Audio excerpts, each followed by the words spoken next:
Man, screw World War I and World War II. Let's talk about real war today. Super Nintendo versus the Sega Genesis. Which one truly won the fourth generation console wars? Starting off with the history behind this, the NES releases in 1985, and what comes next in 1990? The Sega Genesis. No longer using 8-bit, like the Master System is using 16-bit, absolutely knocking the NES out of the water with games like Sonic the Hedgehog. But then, shortly after, they decided that, man, we need to get into the game way better with this 16-bit thing, so the Super Nintendo was born. And then these ones clashed so much during that generation, but which one truly won? Of course, if we're talking about which one sold more, it was the Super Nintendo. But if we're talking about which one had more attachments and more capabilities, the Sega Genesis. So which one actually won?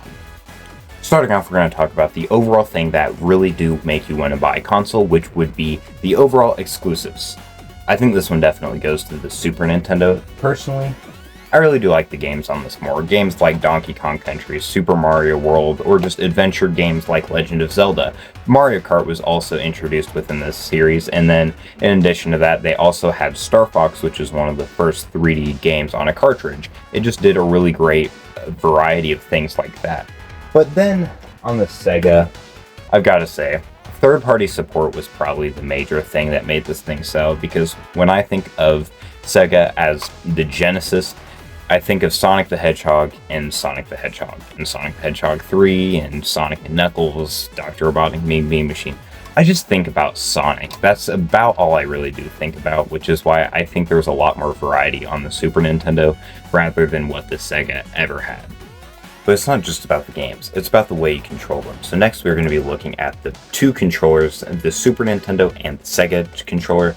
And frankly, this one, again, I really do not know which one to give this one to, because I really do love the Super Nintendo controller. I think it does a really good job at kind of creating the preset for what the modern controller has created, but I also really do love the feel and how big the Sega Genesis controller is, and the 3 buttons are absolutely gigantic, so it's really easy to press and never mess up.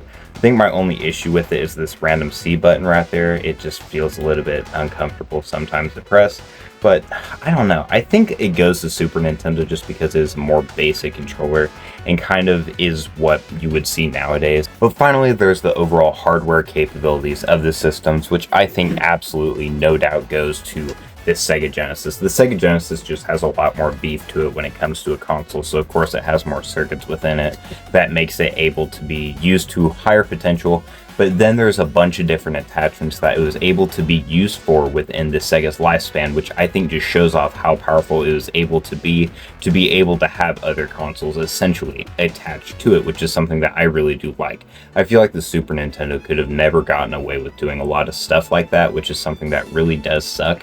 But yeah, the Super Nintendo is a better console, but that doesn't mean the Sega Genesis is bad by any means. I just feel like it doesn't have as many strengths as the Super Nintendo ever did, and it was never going to win that war.